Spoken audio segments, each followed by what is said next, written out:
guys, Mark here again and welcome back to my channel. If you're new to my channel, you love cars, DIYs, and anything car related, please consider subscribing and check out my playlist. Good morning guys.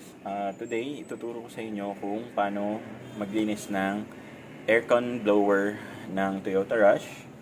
So sa old car ko, may mga video na rin ako paano maglinis ng AC blower. So ngayon, dito naman tayo sa ating Rush. Ngayon, yung blower, hindi yan nililinisan sa dealership not unless magpa-general cleaning kayo or any service center, automotive service center na kahit malalaki, hindi po ito nililinisan. Not unless specifically ang job order po ay about general cleaning ng buong AC system, meaning aalisin po yung dashboard, lilinisan yung evaporator, etc. etc. So that's the only time na lilinisan to. Ngayon, since ang Toyota Rush, most is hindi nakakaalam na walang cabin filter to, ang unang-una pong tatamaan ng alikabok or dumi is yung blower. So ngayon, eto first time na malilinisan ng blower ko. Ang Rush ko ay magti 3 months old pa lang. So, and may cabin filter or nilagyan ko ng cabin filter to since day 1. So, ngayon makikita nyo guys kung ano yung itsura ng fins ng blower after 3 months of use na may cabin filter. Para ma-compare nyo or para ma-imagine nyo guys kung gaano karumi yung blower nyo without using the cabin filter. And also guys, bukod sa blower, ang tatamaan po ng alikabok ay yung inyong evaporator. Okay? Pag wala pong cabin filter. So, ngayon, ang tools lang na gagamitin natin dito is prying tool. So, minsan hindi na kailangan ng prying tool, pero just in case, pwedeng prying tool, flat screwdriver, size 8 na wrench or Phillips screwdriver, pantanggal dun sa lock nung fan mismo, nung blower assembly. First thing to do guys is alisin nyo tong cover. Ito. Nakalock lang yan. Ito, may mga clips yan. Just in case na mahirapan kayo, ang clips na to is tinutulak lang papasok. Tulak papasok and then samahan nyo guys ng paghila. So start tayo sa corner. Tulak, hila, tulak, hila, tulak, hila. 4 lang to guys. Okay. And then may slide nyo na tong cover palabas. So set aside nyo. Ito guys yung blower assembly. Ngayon, meron niyang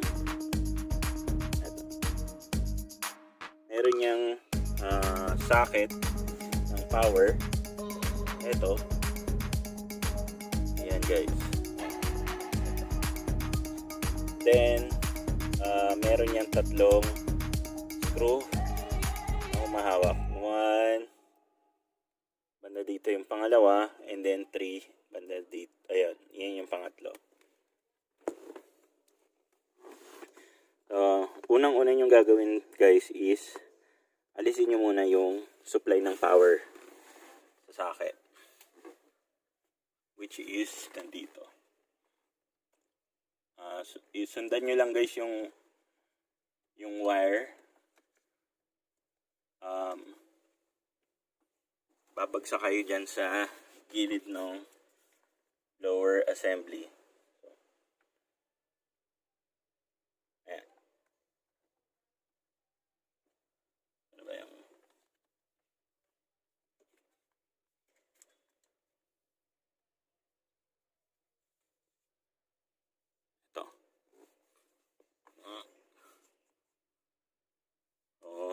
Tulak nyo lang yung lock and then hila.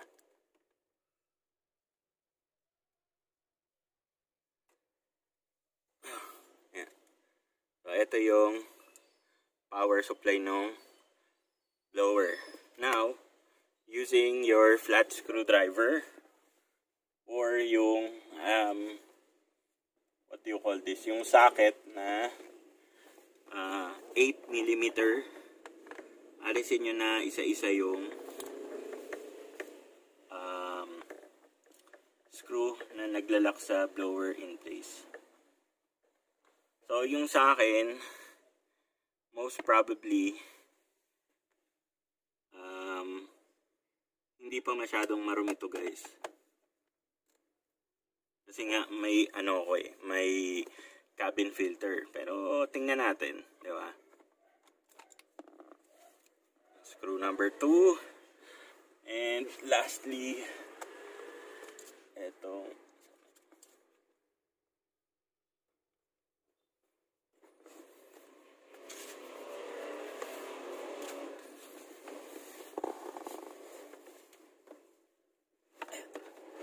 So, yung number 3 ay yung nandito sa pinaka dulo. So, habang inaalis nyo yung pangatlo guys, make sure na i-support nyo na yung assembly ng blower kasi mahuhulog.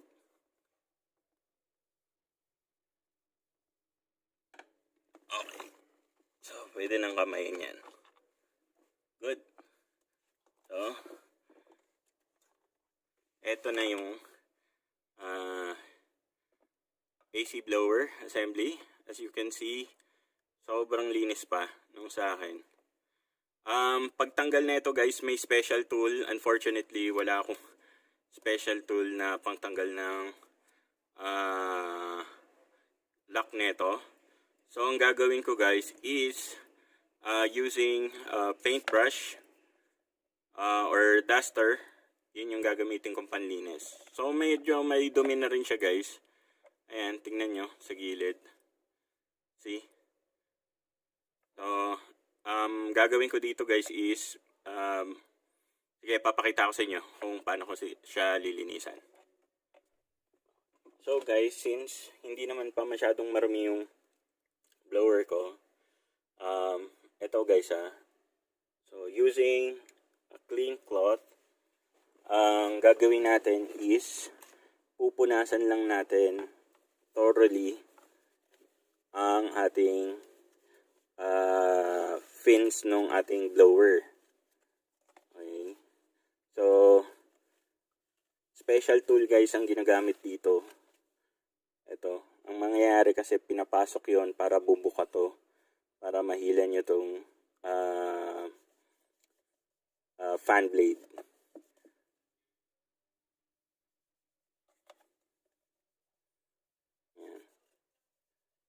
So, just to give you guys an idea paano siya linisan. And also guys, pwede nyong punasan yung housing mismo ng blower. Like this guys. Ito. Yan. Pag wala pa kayong cabin filter, make sure na malinisan nyo to.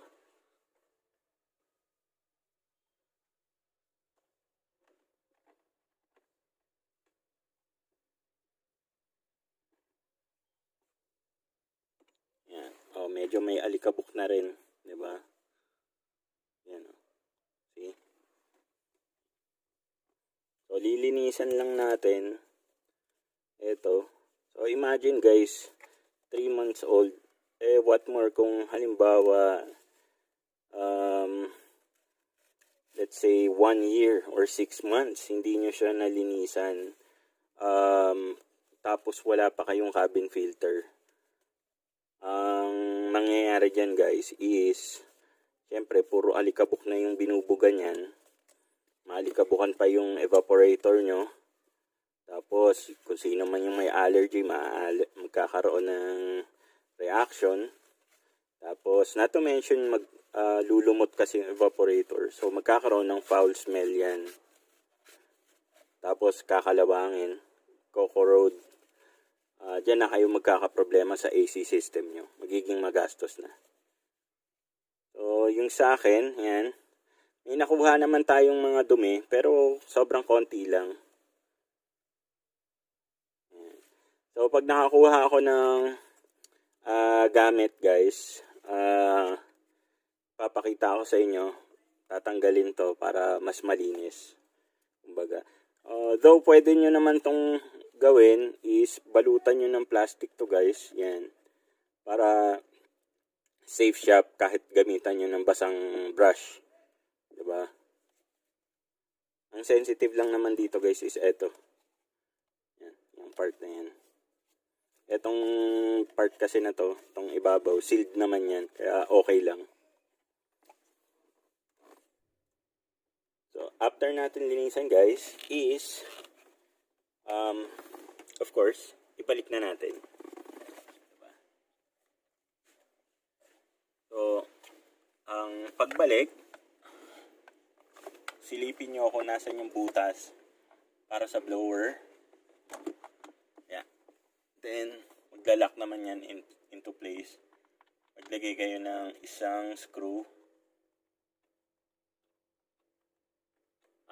Again guys, remind lang, especially sa mga plastic parts, pag maglalagay kayo ng mga screw, tighten it by hand first para hindi nyo ba damage yung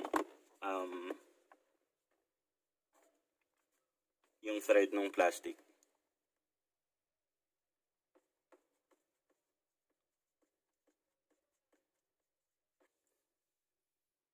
Eto guys, very basic lang naman to.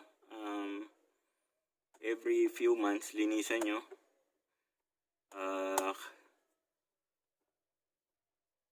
Kasi ano to crucial part to guys, kasi ito yung nagbubuga ng hangin sa cabin. Ito yung humihigop ng lamig sa evaporator. Good.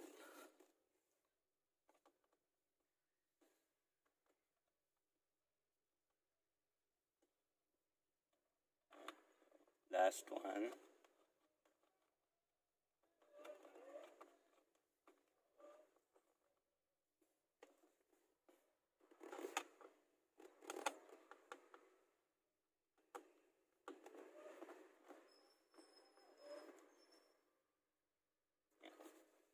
After mahigpitan yung huli, double check nyo yung dalawa.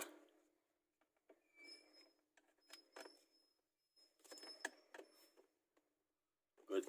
And then, make sure na ibalik nyo yung socket ng power para sa blower. Which is eto. Lock it in place. Pag narinig nyo yung tick, that means nakalock na siya. And last but not the least, yung takip, yung cover.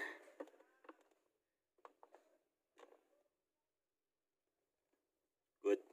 Then align nyo lang guys.